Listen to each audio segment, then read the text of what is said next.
Hello, my spooky little goblins! Long time no video. Summer hit, and between weddings, funerals, toddler wrangling, and the bees in my head, I have unfortunately lost the plot and dropped the ball on this channel. Whoopsie! Let's make a spooky little tie-dye skeleton today. The first step is to find the center of your shirt.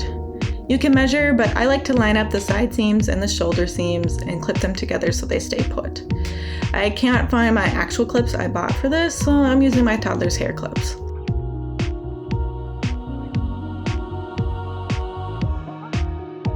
Now we gotta draw half the skeleton. I just kind of go with my mood on how the eyes and the mouth are shaped.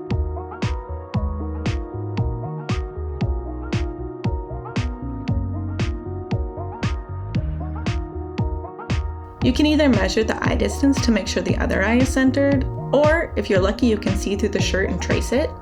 This is a washable marker, by the way. Don't be grabbing a pen or a permanent marker or you will really have a spooky time. Now comes time for the folding. These are much easier to fold when slightly damp, which this shirt is not, and I am sad. I usually fold the features first and then the face line. For each feature, I am finding the center, folding along the marker line, and tying extremely tight with the sinew. You really don't want any leak with this, so you want a nice clean line, so just make sure you're tying your sinew super tight. Just keep checking every once in a while that the center fold is where it should be.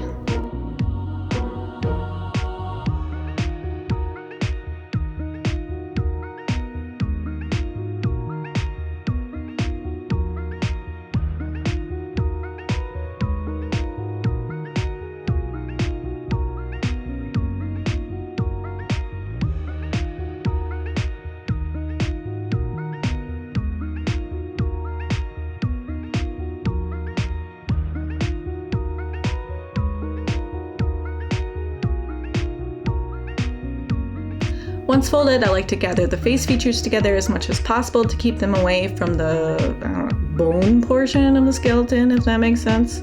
I then group them together with a rubber band. If you want that part of the skeleton to stay wet, you're going to need to really protect it. Once folded, you can decide what you want to do with the rest of your shirt. You can make a scrunch or a swirl. The world is your spooky oyster. Here I am scrunching this bitch.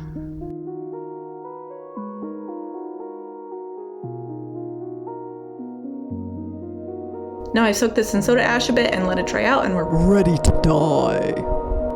I have two shirts folded here, so excuse me while I dye them both.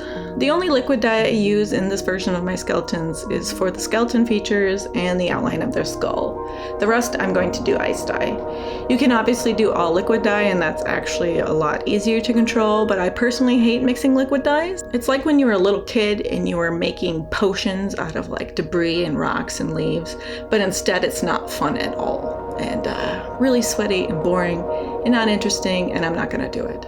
Once I'm done with the liquid dye, I cover the white face portion of the shirts with the Ziploc bags because I'm a deeply messy person.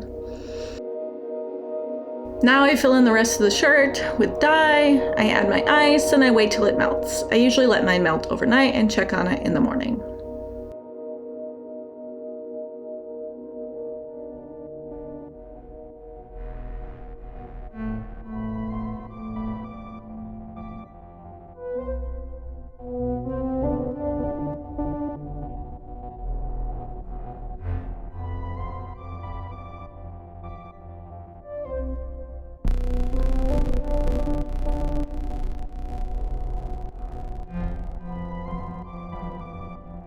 Now it's time to rinse these puppies. You're gonna start with warm water and gradually go to hot.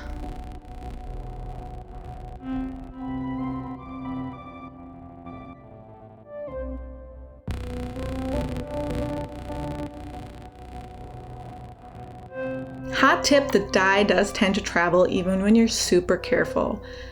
So at the end of my washout process, I do sometimes put 50-50 mix of bleach and water in a dye bottle and bleach wash the face of the skull to reduce the amount of dye on it. You obviously don't have to do this, and sometimes I actually just like to make the skull a different color, so I'm not bleach washing it then, but right now I'm trying to get a nice white skull. Then I quickly untie them and rinse them before throwing them in the wash. You don't want that bleach to sit on there too long. And here are the final spooky products. Wear your heart on your sleeve, wear your skeleton on your chest, wear your spaghetti on your lap. Live your best lives this October, and I will see you, I don't know, hopefully in a little bit. I do have plans to make another skeleton video, but we'll see. Thanks for watching, and if you want to see me slowly lose my mind dyeing everything in my closet, please like, comment, subscribe, and check out my Instagram for 4 years of finished pieces. Okay, bye.